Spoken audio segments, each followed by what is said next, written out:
Hello students, welcome back. मैं सज्जन सिंह बाजिया, प्रवक्ता यांत्रिकी, राजकीय पॉलिटेक्निक महाविद्यालय केलवाड़ा। पिछले क्लास में हमने देखा था सिंपल स्ट्रेस और स्ट्रेन क्या होते हैं। दोस्तों, हमने ये देखा था कि जब फोर्स टेंसाइल लग रहा हो तो उसको हम टेंसाइल फोर्स नाम देंगे, या और उससे प्रोड्यूस्ड होने वाले स्ट्रेस को टेंसाइल स्ट्रेस कहेंगे।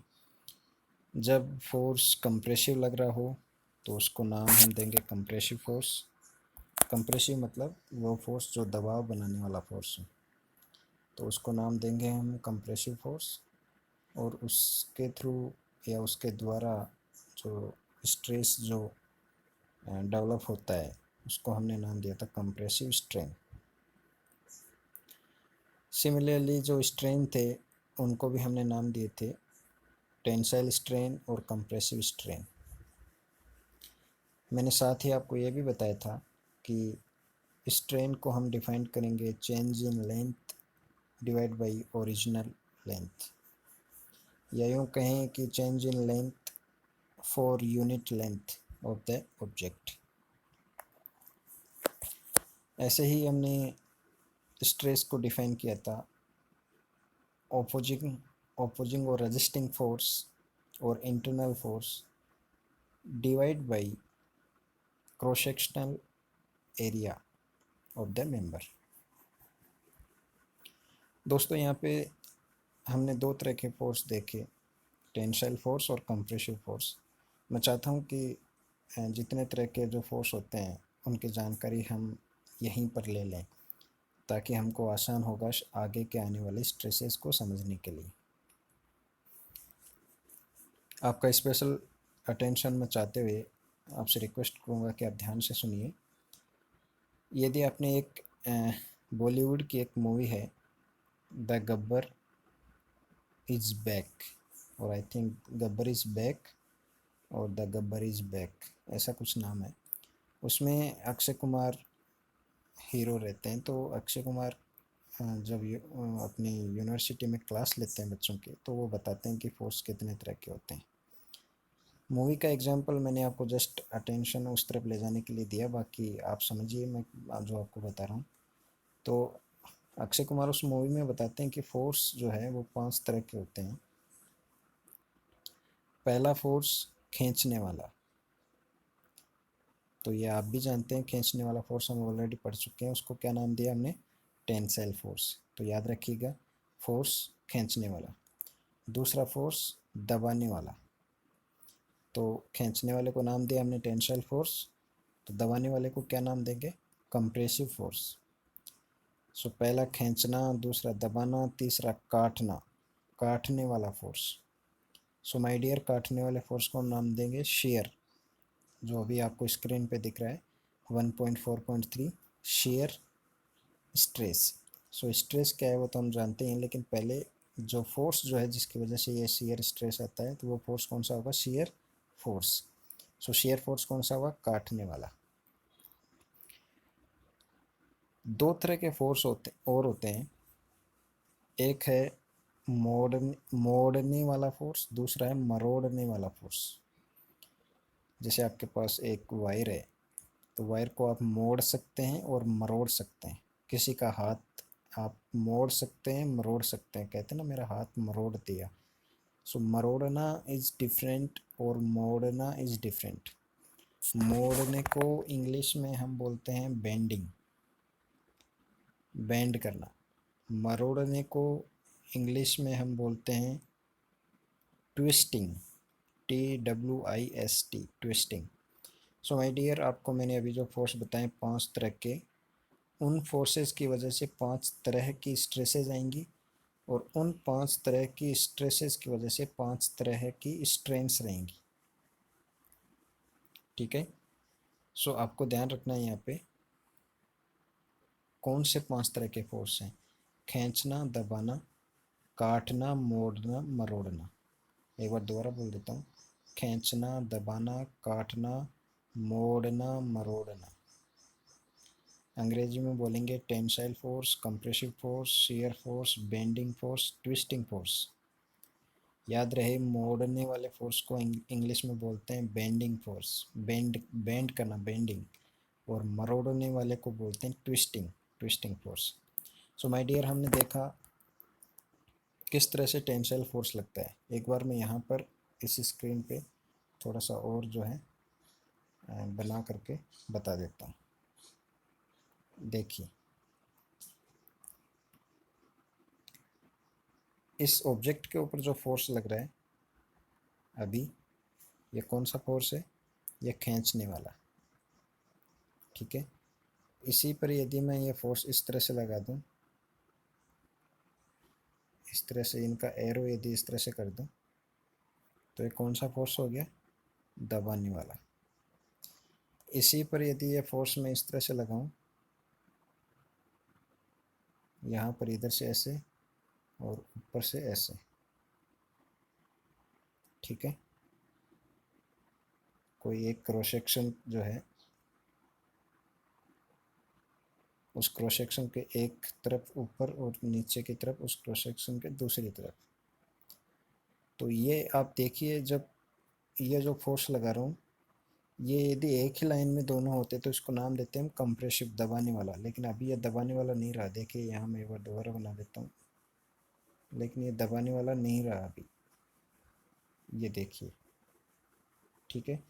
तो ये फोर्स दबाने वाला नहीं है, ये फोर्स जो है इसको काटने का काम करेगा। और कटेगा कहाँ से ये मटेरियल? ये यहाँ से कटेगा, आपका यहाँ से, इस प्लेन से एक कट जाएगा। सो इसको नाम देंगे हम शेयर फोर्स, ठीक है।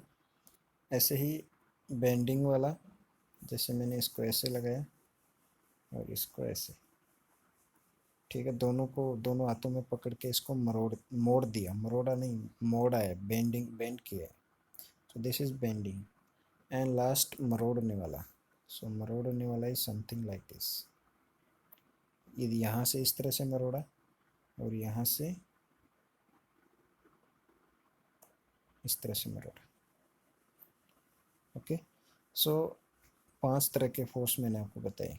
एंड 5 तरह के फोर्स जो हैं बहुत इंपॉर्टेंट है, आप इनको अच्छे से याद रखिए। अब हम स्टार्ट करते हैं शेयर स्ट्रेस। मैंने आपको बताया शेयर स्ट्रेस जो है वो शेयर फोर्स की वजह से आएगा।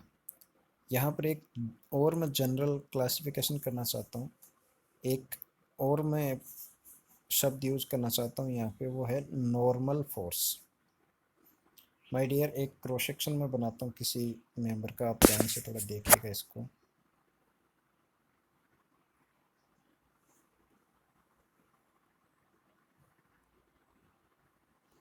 ये कोई बीम है,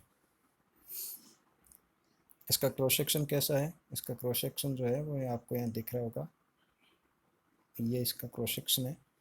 जो लेट्स अज्यूम दैट ये क्रॉस सेक्शन इसका स्क्वायर है। Is it okay? इस स्क्वायर क्रॉस सेक्शन में यदि खींचने वाला फोर्स लगेगा तो कैसे लगेगा? इस तरह से, ठीक है। दबाने वाला लगेगा, कैसे लगेगा? इस तरह से।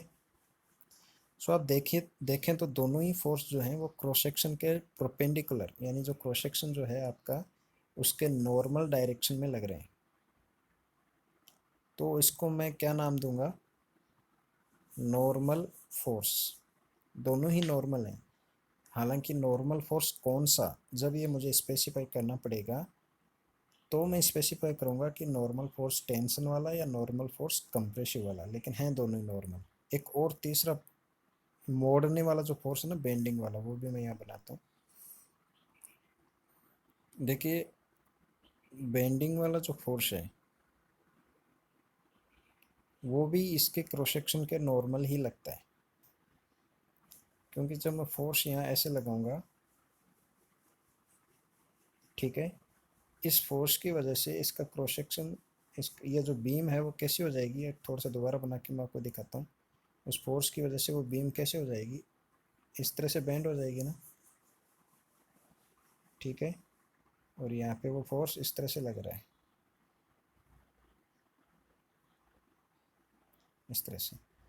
तो जब ये बेंडिंग इस तरह से होगी इसकी, तो इसकी वजह से अंदर जो इसमें इंटरनल जो फोर्सेज आएंगे वो इसी तरह से आएंगे, मतलब इसका क्रॉस सेक्शन जो है उसके नॉर्मल।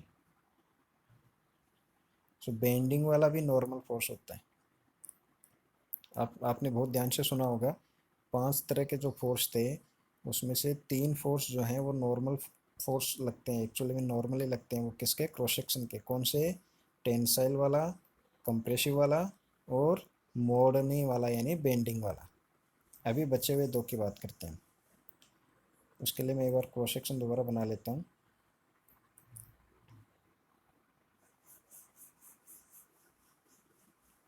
जी, ये क्रॉस सेक्शन है अपनी बीम का।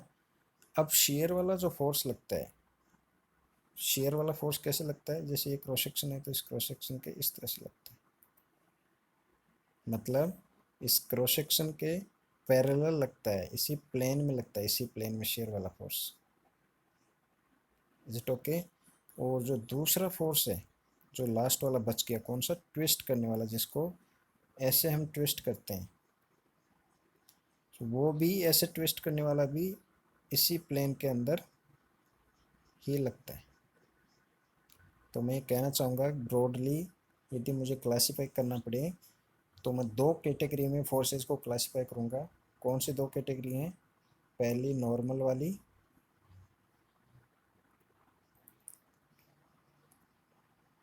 एक बार मैं दोबारा लिखता हूँ। पहली जो है वो कैटेगरी नॉर्मल वाली है, और दूसरी इन प्लेन वाली, यानी जिसको मैंने शेयर नाम दिया है, इन प्लेन वाली। नॉर्मल नॉर्मल वाले में जो फोर्स आ रहा है वो आ रहा है आपका टेंसाइल,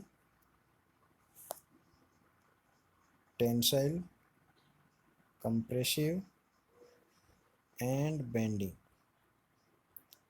और शेयर वाली में आ रहा है ट्विस्टिंग, ट्विस्टिंग और शेयर। ठीक है। सो नॉर्मल फोर्स जब मैं लिखूँगा तो वह नॉर्मल टेंसाइल फोर्स भी हो सकता है, कंप्रेसिव भी हो सकता है और बेंडिंग भी हो सकता है। और जब मैं शेयर की बात करूँगा तो शेयर वाला शेयर फोर्स भी हो सकता है, प्योर शेयर फोर्स भी हो सकता है, या ट्विस्टिंग फोर्स भी हो सकता है। ठीक है। तो आगे से याद रखिएगा, जनरली आपको यदि स्ट्रेस को क्लासिफाई करना हो कि स्ट्रेस कितनी तरह की होती हैं, तो आप कह सकते हो कि नॉर्मल स्ट्रेस होती है, शेयर स्ट्रेस होती है। अब नॉर्मल में भी यदि पूछे कि कौन सा नॉर्मल है, तो आप बता सकते हो कि टेंसाइल शेयर है, या कंप्रेसिव शेयर है, या बेंडिंग शेयर है। ओके। और जो आपकी ट्विस्टिंग शेयर है और जो प्योर शेयर है, वो दोनों ही शेयर स्ट्रेसेस में आती हैं।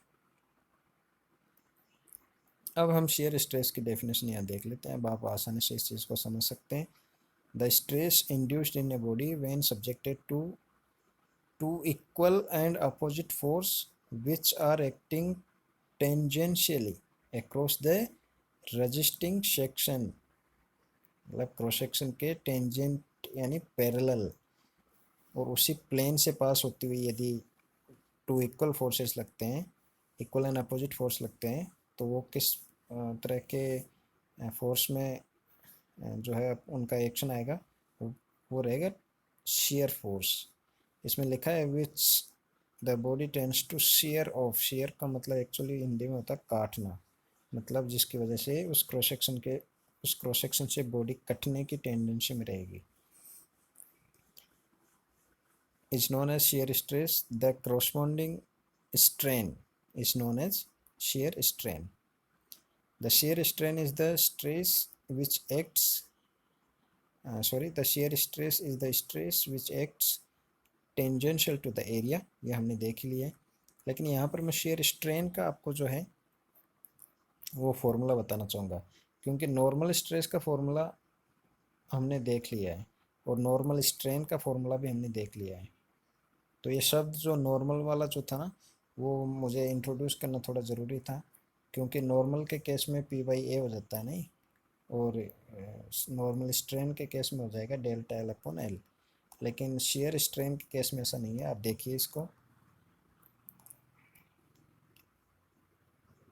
इसमें लिखा है कि consider a rectangular block of height h, length l and width unit. उसका विड्थ जो है वो 1 यूनिट लिया है, अभी वो 1 मीटर भी हो सकता है, 1 mm भी हो सकता है। और उसको एक्स एक्स जो क्रॉस सेक्शन जो दिखा रखा है आपको, वहाँ से उसको काटा है फोर्स लगा के। जो क्रॉस सेक्शन एक्स एक्स आपको दिखा रखा है वहाँ से इसको काटा है। तो काटा है तो कौन सा स्ट्रेस हो गया? शेयर स्ट्रेस हो गया। कैसे डिफाइन करेंगे? Shear resistance that is R divide by shear area that is A. Unit क्या होगा? वही होगा जो नॉर्मल आपके स्ट्रेस का होता है। So unit of the normal stress and shear stress is same. In fact the formula is also same, formula भी सेम होता है। लेकिन स्ट्रेन की यदि आप बात करेंगे तो आप देखिए यहाँ पे स्ट्रेन पहले इनिशियली आपका क्रॉस सेक्शन ऐसा था, इस तरह का था, लेकिन बाद में जब फोर्स आपने प्लेन में इस तरह से लगाया उसकी वजह से नया जो क्रॉस सेक्शन बन गया आपका वो ये बन गया। तो क्रॉस सेक्शन जो है वो आपका एंगल थीटा, सॉरी इसमें फाई लिखा है, एंगल फाई से टिल्ट हो गया उसका जो क्रॉस सेक्शन जो है। तो वही जो फाई है उसको शेयर स्ट्रेन बोलते हैं। किसको? इस टिल्टिंग एंगल फाई जो जिसमें दिखा रखा है, ये वाला एंगल जो दिखा रखा है फाई, उसी को शेयर स्ट्रेन बोलते हैं। तो देख लीजिए इसको क्या लिखा है इसने। इसको लिखा है phi is the shear strain which is given by transverse displacement। transverse displacement कितना हुआ? d से d1 divide by distance ad। तो आप देखेंगे tan phi इक्वल टू जो है dd1 अपॉन ad होता है।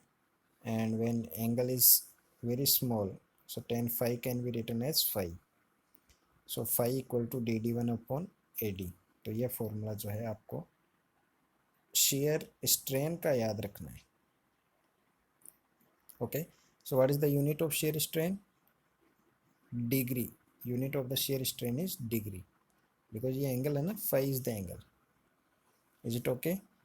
Now there are two terms, elasticity and elastic limit। हमने आपको बताया था elastic limit क्या होती है, ये हम ऑलरेडी पढ़ चुके हैं। मैंने आपको बताया कि जब फोर्स लगाते हैं जो उस फोर्स की वजह से बॉडी में कुछ डिफॉर्मेशन होता है, लेकिन हम जब वो फोर्स हटा लेते हैं तो वो डिफॉर्मेशन भी हट जाता है, या यूँ कहें रिकवर हो जाता है, और बॉडी वैसी ही हो जाती है जैसे फोर्स लगाने से पहले थी। लेकिन यदि आप फोर्स ज़्यादा लगाएं, आप फोर्स को बढ़ाते जाएं, तो एक लिमिट ऐसी आती है, उस लिमिट से ज़्यादा यदि आप फोर्स लगाते हैं तो उसके बाद में फोर्स हटाने के बाद बॉडी अपनी ओरिजिनल शेप में नहीं आती है। मतलब उसमें कुछ न कुछ ऐसा डिफॉर्मेशन हो जाता है जो परमानेंट होता है, टेम्परेरी नहीं होता, मतलब परमानेंटली। जैसे मान लीजिए, उदाहरण के तौर पर मैं आपको समझाऊँ, आपने कुछ फोर्स लगा के एक रोड जो है उसका लेंथ बढ़ाया 1 mm से। जैसे आपने फोर्स हटाया वो 1 mm वापस छोटी होके ओरिजिनल जैसी थी वैसी हो गई। आपने फोर्स थोड़ा और बढ़ाया, इस बार आपने लेंथ उसकी बढ़ा दी 1.5 mm से। जैसे आपने फोर्स हटाया वो 1.5 mm वापस रिकवर हो गया, वो अपनी ओरिजिनल शेप में आ गई। इस बार आपने और थोड़ा ज़्यादा फोर्स लगाया और उसको 2 mm तक खींच दिया। आपने देखा कि फोर्स हटाने के बाद में उसने 1.5 mm ही रिकवर किया, मतलब 0.5 mm से उसकी 0.5 mm से उसकी लेंथ जो है वो बढ़ गई इस बार। मतलब वो जैसी पहले थी वैसी नहीं रही। तो 0.5 mm को कहेंगे परमानेंट डिफॉर्मेशन, और जो 1.5 mm उसने रिकवर कर लिया दो में से, उसको कहेंगे टेम्परेरी डिफॉर्मेशन। तो इलास्टिक लिमिट क्या है कि वो लिमिट जिससे ज़्यादा यदि आप फोर्स लगाते हैं तो उसमें परमानेंट डिफॉर्मेशन आ जाता है। उस लिमिट को हमने नाम दिया इलास्टिक लिमिट। ठीक है। और इलास्टिसिटी क्या है? इलास्टिसिटी समझने के लिए पहले हम समझेंगे हुक्स लॉ क्या है। ठीक है। तो अब ये जो रूल जो लिखा है ना यहाँ पे, हुक्स लॉ, ये एक बार पढ़ लीजिए, फिर आपको उसकी इलास्टिसिटी जो है वो समझ में आ जाएगी। क्या कह रहा है Hooke's law? Hooke's law states that when a material is loaded within elastic limit, elastic limit के अंदर ही, the stress is proportional to the strain. मतलब स्ट्रेस जो है, जिसको मैंने आपको बताया था किससे लिखते हैं, सिग्मा से। स्ट्रेन को किससे लिखते हैं? स्ट्रेन को दो तरह की स्ट्रेन आ चुकी है अपने पास। एक तो है नॉर्मल स्ट्रेन, उसको लिखेंगे एप्सिलॉन से। इस तरह का सिंबल आप याद रख लीजिए। दोबारा बनाने की कोशिश करता हूँ।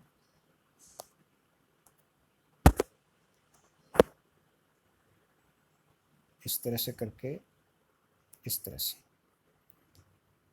So this is normal strain. Sigma जो लिखा वो नॉर्मल स्ट्रेस। और आपको पता ही है शेयर स्ट्रेस को किससे लिखते हैं? शेयर स्ट्रेस के लिए फॉर वो जो सिंबल यूज़ करते हैं वो होता है टाउ। इस तरह से, ऐसे। यानी टी का जो नीचे वाला जो पोर्शन है उसको थोड़ा सा बेंड कर देना है, बाकी टी जैसा बनाना है, उसको हम कहेंगे टाउ। और शेयर स्ट्रेन को आपने जस्ट अभी देखा ही था, फाई से लिखते हैं, एंगल फाई से। ठीक है। तो जब सिग्मा जो है यानी स्ट्रेस जो है वो प्रोपोर्शनल है किसके? स्ट्रेन के, एप्सिलॉन के। तो उस लिमिट में ऐसा सत्य रहेगा। किस लिमिट में? With in elastic limit. Elastic limit से बाहर ऐसा ट्रू नहीं होगा। तो विद इन इलास्टिक लिमिट क्या हुआ? Sigma is proportional to epsilon. और जब आप प्रोपोर्शनलिटी साइन हटाएंगे तो आएगा सिग्मा इक्वल टू एक कोई constant E into epsilon, and this constant is known as Young's modulus. इस कांस्टेंट E को क्या नाम दिया? यंग्स मॉडुलस, या मॉडुलस ऑफ इलास्टिसिटी, या इलास्टिक मॉडुलस। जो भी आपको नाम देना है इसको दीजिए, लेकिन कांस्टेंट जो है ये बहुत इम्पोर्टेंट है। ठीक है। तो ये फॉर्मूला आपको याद रखना है। This is very very wonderful and important formula in the strength of material. तो ये आपको याद रखना है। यंग्स मॉडुलस ऑफ इलास्टिसिटी, या इलास्टिक मॉडुलस, या मॉडुलस ऑफ इलास्टिसिटी क्या होता है? Stress divide by strain. याद रहे ये किस लिमिट में सत्य है? इलास्टिक लिमिट में। इससे बियॉन्ड यदि आप जाओगे तो ये फॉर्मूला सही नहीं है। ओके। ऐसा ही मॉडुलस ऑफ रिजिडिटी भी होता है, जिसको शेयर मॉडुलस भी बोलते हैं। ध्यान से इसको आप देखिए। नॉर्मल स्ट्रेस और स्ट्रेन के लिए हमने ई को कैसे डिफाइन किया?